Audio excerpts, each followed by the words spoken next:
Okusoose bannabyamizannyo okujja ne musiima munnabyamizannyo nga David Mansi ng'akyali mulamu. Mwebale nnyo mwebalengala. Kale nze ab'e Makindye West bansiima nkyali mulamu ne bampa obubaka bwa paaliyamenti kubanga bwe twali okwolesebwa kwange bwe nali nkyakola ebyemizannyo. Naye ate David Mansi ye mumusiimye akyali mulamu ng'ate akyalimu ekyo kyennyini kye mumusiimiddemu eky'ebyemizannyo. Nze ne David twasiima ne bambadde n'okola emabega bwe twali mu Makindye. David ng'abeera Lukuli ng'abeera Kibuye nga tuli n'omugenzi Mark Mafumbi Augustine, Mukama n'ekimuli eky'emirembe ng'abeera Nsambya. Mu biseera ebyo twali tukola n'emizannyo ebirimu okuvuganya. David akimanyi bulungi nnyo, si ffe abantu naye abawuliriza abaffe nga bavuganya mu ngeri ez'enjawulo era nga mutukubaganyako ebirowoozo.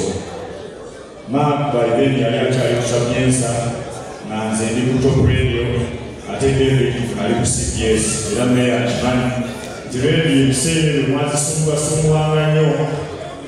Ku 9 Mark Augustine, ku 10 Alan Sewanyana, ate ku 11 abakamanyi David Mansi.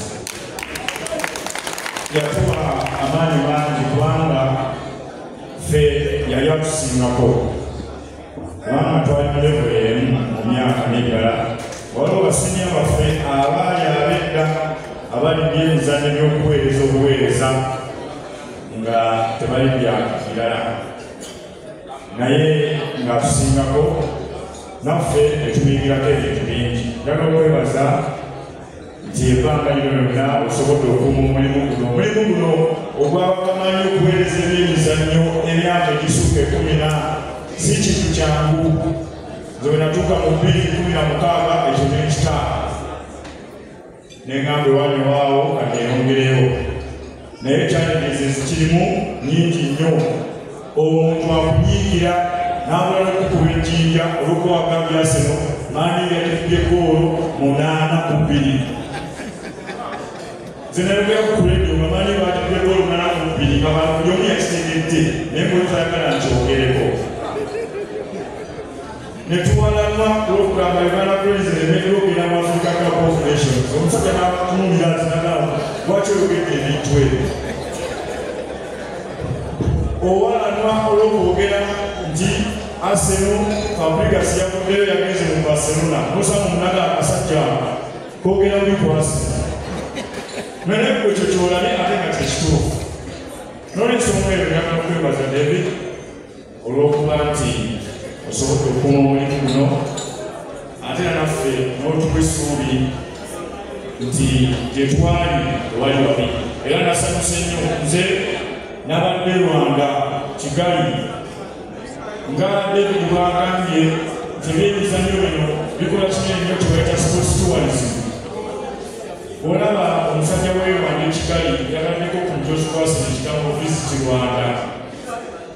Naye bwe twogerera mu region wano ennyonyi esinga okubeera ey'ebbeeyi ng'ate ova mu Uganda okubeera mu region ya Rwanda Air ya $3 million kyokka e Kenya Nkumbi ate eyo yasene mpaka e Kenya walako okusinga e Kigali naye yasene entono. Abantu bangi bali mu kuyiika e Rwanda bakola investment gye batadde mu nsonga z'ebyemizannyo. Balina n'ekisaawe ekisinga okuba eky'amaanyi mu basketball mu Africa yonna. Naye nga ffe basketball waffe ali Bugogo ekisaawe ekimene efunyemeza. Naye tufuna ekyokuyiga mweyo beeyogedde ate naffe bye tulaba ng'abakulembeze tujjagezako okulwana. Nga bwe mukimanyi tuffe tulwana bulwanyi gavumenti yaffe tennajja naye tujja kujja ffe tubakolera ebituufu ebisinga okubetaaga. Ku lwekyo endakiika zinampadde muganda wange omwami wange ajja kudda ekintonjangaana nga kufuwe bufubi just nga sijja tiketi era tegagenda mu nsonga esitibulayo avenue zizo ennyini ngenda zikuwa amamugala nga zitusiza. Neyanzanyo neyanzire n'okulaba ku mulangira nsanyuse nnyo ne mukulu waffe abe mukiibi webale kutuwa platform naddala ku media webale ddala